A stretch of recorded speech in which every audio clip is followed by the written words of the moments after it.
नमस्कार, आप देख रहे हैं पंजाब केसरी टीवी और पंजाब केसरी टीवी में आज हम खास बातचीत करेंगे न्यूरोसर्जरी विभाग के प्रोफेसर सुशांत साहू से। इन्होंने एक 8 साल की सबसे कम उम्र की बच्ची का बेहोश किए बगैर ट्यूमर निकाला है। हमारे साथ वो हैं, उनसे खास बातचीत करते हैं। सर, पंजाब केसरी टीवी में आपका स्वागत है। धन्यवाद। सर, सबसे बड़ी बात कि पहली बार बिना बेहोश किए आपने ये ट्यूमर निकाला और सबसे कम उम्र की बच्ची है। कैसे आपने किया था और पूरे 8 लोगों की आपकी टीम थी, कैसे ये संभव हो पाया? देखिए, बच्चा जब पहले आया था, उनके ट्यूमर जिस लोकेशन में था उसको हमने पहले डिसाइड किया कि इनको हम अवेक में कर सकते हैं या नहीं। तो इसलिए बच्चे के जो फैमिली मेम्बर्स हैं उनसे हमने पहले बात किया, उनको काउंसलिंग किया। तो बच्चे को धीरे धीरे प्रिपेयर करके हमें तैयार किया कि इसको हम बिना बेहोश के ऑपरेशन कर सकते हैं। क्योंकि ट्यूमर जहाँ पे था उस लोकेशन में बच्चे का बातचीत करना, बच्चे का हाथ पैर चलना, ये सब एरिया को मैप करना ज़रूरी था। इसलिए हमने ये स्टेप लिया था। क्योंकि बच्चे और फैमिली मेम्बर्स कोऑपरेट किया, इसीलिए सर्जरी संभव हुआ। सर, अमूमन ये देखा गया है कि बेहोश तो करना ही पड़ता है, लेकिन इस केस में क्या स्पेसिफिक था कि आपको बेहोश भी ना करना पड़े और आपने ये कर भी दिखाया? ऐसा क्या स्पेसिफिक था, आपको लगा कि नहीं ये बिना उसके हो जाएगा? और उनके पेरेंट्स ने भी कंसेंट दे दी कि अमूमन कंसेंट नहीं मिलती है पेरेंट्स की तरफ से? नहीं, ऐसे वाले जो ट्यूमर्स होते हैं आज से लगभग ये मान सकते हैं कि लास्ट 2 और 3 डिकेड्स पूरे दुनिया भर में ये जो ट्यूमर होता है डीप सीटेड ब्रेन ट्यूमर्स होते हैं, इंसुलर ग्लायोमा। इसके लिए बिना बेहोश किए कुछ मॉनिटरिंग टेक्निक्स है, उस टेक्निक्स को हम यूज़ करेंगे। सर्जरी के दौरान इलेक्ट्रिकल स्टिमुलेशन देके मरीज़ के बातचीत करना, मरीज़ का लैंग्वेज, मरीज़ के बाकी जो फंक्शंस है उसको हम डायरेक्टली हम उनको असेस कर सकते हैं सर्जरी के दौरान, ताकि उस एरिया को नुकसान कम हो, उनको डैमेज कम किए हम पूरे ट्यूमर्स को निकालने में अभी संभव हो रहा है। तो ये इस तरीके से हम रेगुलरली ऑपरेशन कर रहे हैं। लेकिन ये जो बच्चा था ये सबसे कम उम्र वाला था, यही हमारे लिए सबसे बड़ा चैलेंज था।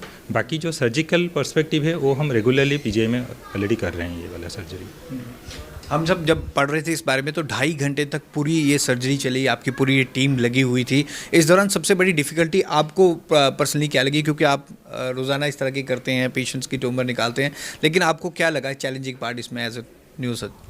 एज ए न्यूरोसर्जन सबसे बड़ी चैलेंज होता है कि बच्चा कोऑपरेट करना है, क्योंकि जब तक पेशेंट कोऑपरेट करेगा तब तक हमारा असेसमेंट एक्यूरेट रहेगा।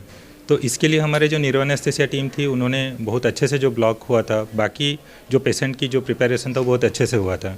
और बच्चे ने थ्रू आउट सर्जरी हमसे कोऑपरेट किया। कुछ मल्टीपल टास्क हमने रखे थे, बच्चे ने प्रॉपरली उसको किया, ताकि हम उसको जो इम्पोर्टेंट एरिया होते हैं ट्यूमर के पास वाले एरिया उसको हमने प्रॉपरली मैप कर पाए, इसीलिए सर्जरी संभव हुआ।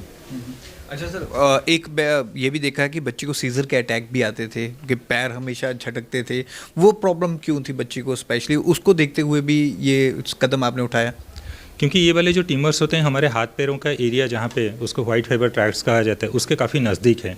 उसको कभी कभी ट्यूमर की वजह से उसके ऊपर दबाव आते हैं, जिसकी वजह से हाथ पैरों में कमजोरी आती है, दौरे आते हैं उसके लिए।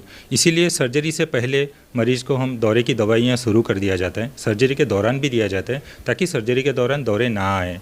दूसरा होता है ड्यूरिंग इलेक्ट्रिकल स्टिमुलेशन, ब्रेन के ऊपर जब हम इलेक्ट्रिकल करंट देते हैं तभी भी दौरे आने का खतरा होता है। उसके लिए कुछ प्रिवेंटिव मेजर्स होते हैं, वो सारे तैयारी करके हमने ये सर्जरी का प्लान किया हुआ था।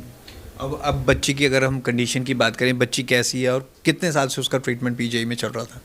नहीं, बच्चा तो हमारे पास अभी ही आए थे 1 महीने पहले, और बच्चे को सबसे पहले एक ही बार दौरा आया, फिर दौरे की वजह से एक तरफ का हाथ और पैरों में कमजोरी आ गई थी, ट्यूमर की वजह से ही ये हुआ था। इसीलिए हमने तुरंत सर्जरी का ही प्लान लिया था, इसमें कोई ऑब्जर्वेशन हमने नहीं रखा था। सर्जरी के बाद बच्चा जैसे था वैसे ही, कोई एडिशनल डेफिसिट उसमें आई नहीं है।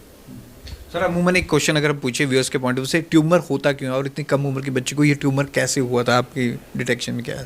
देखिए, उसमें तो बहुत स्पेसिफिक उस पर जाना संभव नहीं है मेरे लिए, और इतने कम समय में ये सारा डिटेल्स में बताना भी मेरे लिए संभव नहीं है। लेकिन ग्रॉसली अगर हम देखें तो कुछ जेनेटिक अल्टरेशंस होते हैं, जिसका बहुत तरीके के फैक्टर्स होते हैं, starting from environmental factor, familial factor, बहुत सारी चीज़ें होते हैं। ये मल्टी फैक्टरियल के वजह से धीरे धीरे ये ट्यूमर कम उम्र के लोगों में भी हमें मिलने लगे हैं। तो ये मल्टी फैक्टरियल होता है, कोई एक स्पेसिफिक फैक्टर की वजह से ये हो रहा है बोलना संभव नहीं है। आपकी कितनी इसमें टीम लगी थी और ये क्रेडिट आप किसको देना चाहेंगे? एक वन ऑफ देम तो आप थे उसमें, जो 8 लोगों की टीम थी, उनको क्या कहना चाहेंगे? देखिए, इसमें क्रेडिट अगर देना चाहते हैं तो सबसे ज़्यादा क्रेडिट अगर जाएगा तो बच्चे को ही जाएगा, क्योंकि पेशेंट ही हमारे लिए होता है। अगर पेशेंट कोऑपरेट करता है तभी जाके ये सर्जरी और सर्जिकल मैपिंग सारा संभव होता है। तो सारा क्रेडिट एक्चुअली मेजर क्रेडिट जाता है पेशेंट और पेशेंट के रिलेटिव्स को। बाकी ओवरऑल अगर टीम के हिसाब से देखा जाए, न्यूरो सर्जरी के जितने भी मेंबर्स होते हैं उनके साथ सबसे ज़्यादा जरूरी होता है हमारा न्यूरो एनेस्थेसिया टीम। तो neuro anaesthesia team, neuro surgery team, neuro nursing team हमारे, और जो टेक्निकल स्टाफ्स होते हैं जो मॉनिटरिंग में हमें सहायता करते हैं, तो पूरा टीम मेंबर सबका योगदान बराबर ही रहता है, क्योंकि हर पॉइंट हमारे लिए ज़रूरी होता है। तो ये एक ट्यूनिंग है, प्रॉपरली ट्यूनिंग के साथ हम ये करते हैं, तो ये क्रेडिट गोज टू ऑल, सबके लिए बराबर है। और इसको माना जाए ये तो अभी स्टार्टिंग है, आगे भी अब ऐसा हो सकता है, क्योंकि अब ये तो फर्स्ट टाइम किया था सबसे कम उम्र बच्ची का, अब आगे भी पॉसिबल हो सकेगा? जी, आगे भी संभव है, लेकिन ये सर्जरी हम जो अडल्ट पेशेंट है उनमें रेगुलरली हम कर रहे हैं। 2018 से अभी तक के लगभग 170-180 मरीज हमने ऑलरेडी ऑपरेट कर चुके हैं।